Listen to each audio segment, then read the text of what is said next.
Hello বন্ধুরা, সবাইকে জানাই শুভ সন্ধ্যা। তো এখন আমি সন্ধ্যা দিতে পারবো না, মা বলল যে তোদের তো এই তো কালকে ছোঁয়া টোয়া বেরোলো, কদিন পরে এই সন্ধ্যেটা দিবি, তো সেই জন্য এখন সন্ধ্যে দিইনি আমি। তো আমি আগে চান টান করে নেবো, ভালো করে নদীতে যাবো, নদীতে চান টান করে তারপরে এসে পরে সন্ধ্যে আরে দেবো। তো এখন প্রায় 6:45 বাজতে যায়। অনিশা মনীষা ওরা পড়তে গেছে, আর এখন আমি দেখি রাত্রে একটু রুটি করবো। আর সবজি তো কিছু আনা নেই। কাল অবধি আমাদের নিমন্ত্রণ ছিল, ওখানে তো খেলাম। কাল অবধি রাত্রেও আমাদের নিমন্ত্রণ ছিল, রাত্রেও গিয়েছিলাম খেতে। তো এই দুপুরবেলা সকালবেলাতে রুটি করেছিলাম আর আলু দম করেছিলাম, আর এখন দুপুরে ভাত করেছিলাম, ডাল আর ভেন্ডি আলু তরকারি করেছিলাম। আর রাত্রে দেখি কিছু একটা করে দেবো, আর রুটি করবো কটা, ভাত আর আছে।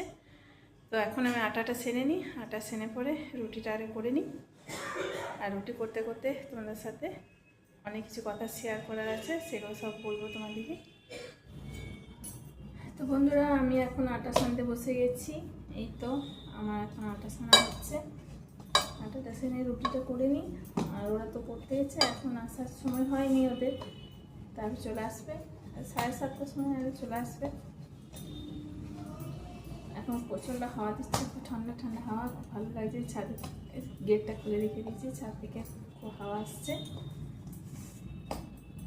আর আজকে এতটা রোদ ছিল না, কিন্তু খুব ভাবসানি গরমটা ছিল।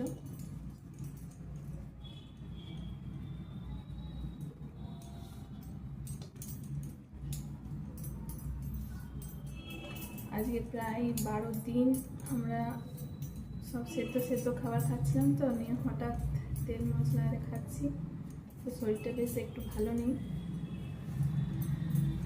হঠাৎ সেদ্ধ খেতে খেতে হঠাৎ যদি তেল মশলা খাওয়া হয়, তাহলে শরীরটা বেশ একটু ভালো লাগে না। সেরকম একটু পেটে ব্যথা করছিল, ভালো লাগছিল না শরীরটা। তারপরে এখন একটু পেটে ব্যথাটা কমেছে, এখন একটু ভালো আছি। সেই জন্য রাত্রে এই রুটি কটা করে দিই, ওরা অনিশা মনীষা যদি রুটি আরে খায় তো খাবে, আর আমার একজন একটু ভাত আছে, আমি ওই ভাতগুলো খেয়ে নেবো। রাত্রে আর রুটি খাবো না, শরীরটা ভালো নেই। আবার যদি রাত্রে আবার হট করে পেটে ব্যথা উঠে যায়, তখন খুব অসুবিধা হয়ে যাবে।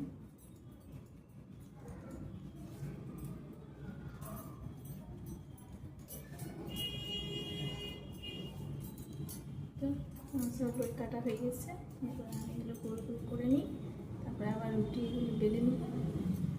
দেখি কি রান্না করি, সবজি তো কোনো কিছু আনা নেই।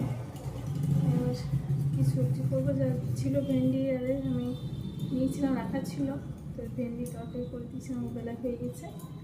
এখন দেখি কী সবজি করি, এই রুটিটা করে নিই।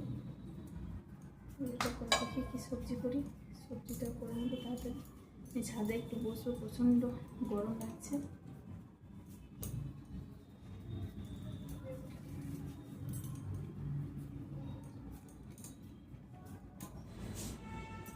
তো রুটি বেলা আমার কমপ্লিট হয়ে গেছে, এবার আমি রুটিগুলো করে নিই।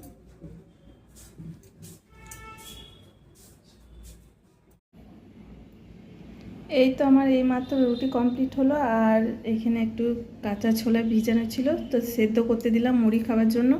আর অনিশা মনীষা চলে এসছে টিউশনি থেকে,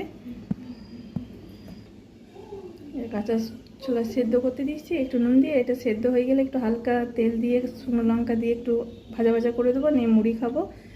আর এখন দেখি আলু ভাজবো, বললো যে আলু ভাজা রুটি করে দাও মা, তো সেই জন্য একটু আলু ভেজে দেবো। তো আলুটা একটু পরে ভাজবো, আগে অল্প একটু মুড়ি খেয়ে নিই। কড়াইটা সেদ্ধ হয়ে গেছে, আর এখন একটু আমি শুকনো লঙ্কা আর একটু তেল দিয়ে এটা হালকা একটু ভেজে নেবো, মুড়ি দিয়ে খাবো, খুব সুন্দর লাগে খেতে। মা এসেছিলো কালকে, তো বৈশাখ মাসে মানে কীর্তনার হয়, তো জল খাওয়ায়, তো অনেক লোকজন এসেছিলো। তো মা দিয়েছিল, জল খাইয়েছিল সবাইকে। তো আমাদেরকে মা এসেছে, কলাই আরে বেঁচে গেছিলো, একটু তরমুজ লাড্ডু আরে সব বেঁচে গেছিলো, ওইগুলো অনিশা মনীষাকে দিতে এসেছিলো। নিয়ে এই যে একটু ছোলাটা আছে, মা দিয়ে গেলো, বলছে এটা ইয়ে করবি, একটু সেদ্ধ করে ভেজে করে মুড়ির সাথে খাবি, দিয়ে গেলে নষ্ট হবে। দাদার দিকে বৌদি দিকে দিচ্ছে, অনেকটা বেঁচে গেছিলো, আর আমাকে দিয়ে গেলাম। আর দিদি তো অনেক দূরে থাকে, দিদি তো দিতে যেতে পারবে না, আমি সামনে আছি, সেই জন্য আমাকে দিয়ে গেল। এগুলো হালকা করে ভাজা হয়ে গেলে একটু মুড়ি দিয়ে খাবো। মুড়ি খেয়ে পরে আলু ভাজবো, আলু ভাজা রুটি করবো, আর একটু ডাল আছে, ওতেই হয়ে যাবে রাত্রে। রাত্রে বেশি কিছু চাই না, দুপুরবেলাতে বেশি একটু রান্না বান্না করতে হয়, রাত্রে অল্প কিছু থাকলেই খাওয়া হয়ে যায়।